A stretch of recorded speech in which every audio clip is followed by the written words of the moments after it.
दोस्तों, शिव महापुराण में भगवान शिव के अनेक अवतारों का वर्णन मिलता है। कहीं कहीं उनके 24 तो कहीं उनके 19 अवतारों के बारे में उल्लेख मिलता है। वैसे शिव के अंशावतार भी बहुत हुए हैं। हालांकि शिव के कुछ अवतार तंत्र मार्गी है तो कुछ दक्षिण मार्गी।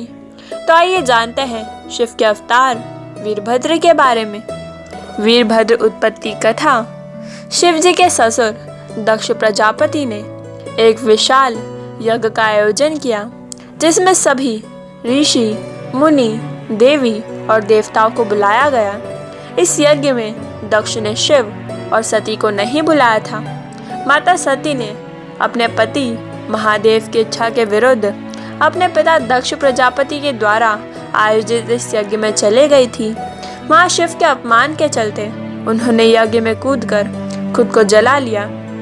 यह समाचार जब शिव को मिला तो वो क्रोधवश भगवान शिव ने अपने सिर से एक जटा उखाड़ी और उसे पर्वत के ऊपर पटक दिया।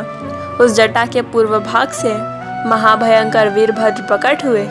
शिव के इस अवतार ने दक्ष के यज्ञ का विध्वंस कर दिया और दक्ष का सिर काटकर शिव के सामने रख दिया।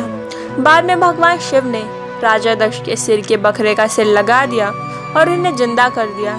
चूँकि वीरभद्र शिव से ही उत्पन्न हुए थे तो उन्हें शिव के अंशावतार ही माना जाता है।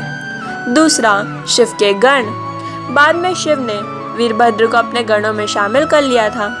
उनके गणों में भैरव को सबसे प्रमुख माना जाता है। उसके बाद नंदी और फिर वीरभद्र आते हैं। तीसरा, वीरभद्र और नरसिंह। भगवान नरसिंह जब क्रोध शांत नहीं हुआ तो सभी देवताओं के शिव ने निवेदन किया। ऐसे में शिव ने वीरभद्र को भेजा। वीरभद्र ने शिव की आज्ञा से जाकर सबसे पहले नरसिंह की स्तुति की, फिर उनसे क्रोध शांत करने का विनय किया। परंतु इससे नरसिंह भगवान का क्रोध और भयंकर हो गया। इसके क्रोध से भयभीत वीरभद्र ने आकाश में जाकर छिप गए। तब स्वयंभू भगवान शिव ने शरभ अवतार लिया और वे इसी रूप में भगवान नरसिंह के पास पहुंच गए तथा उनकी स्तुति करने लगे। लेकिन नरसिंह भगवान की क्रोधाग्नि फिर भी शांत नहीं हुई। यह देखकर शरभ रूपी भगवान शिव ने अपनी पूंछ से नरसिंह को लपेट कर ले उड़े। तब कहीं जाकर भगवान नरसिंह की क्रोधाग्नि शांत हुई।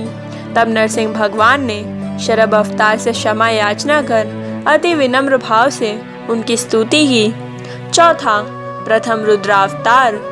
वीरभद्र को शिव का प्रथम रुद्र अवतार माना जाता है। पांचवा, भद्रकाली और वीरभद्र।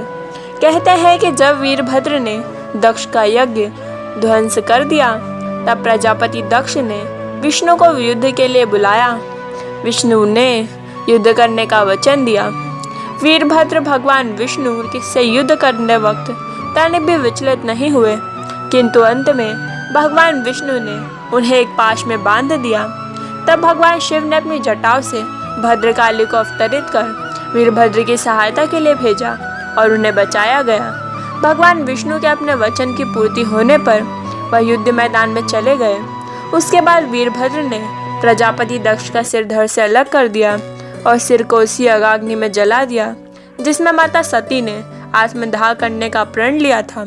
छठा, वीरभद्र मंदिर। भगवान शिव के गण। वीरभद्र के दक्षिण भारत में शिव जी की तरह ही पूजा अर्चना होती है। वीरभद्र मंदिर लेपाक्षी गांव में स्थित है।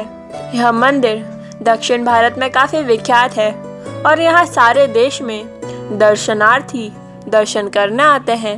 इस मंदिर में भगवान वीरभद्र की पूजा की जाती है। वीरभद्र मंदिर को 16वीं शताब्दी में विजयनगर के राजा के द्वारा बनवाया गया था।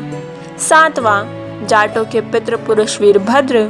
ठाकुर देशराज जाट इतिहास महाराजा सूरजमल स्मारक शिक्षा संस्थान दिल्ली 1964 की जाट समाज के कुल की उत्पत्ति वीरभद्र के कारण ही हुई थी। वे जाट समाज के पूर्वक है। हालांकि हम इस बात की पुष्टि नहीं करते।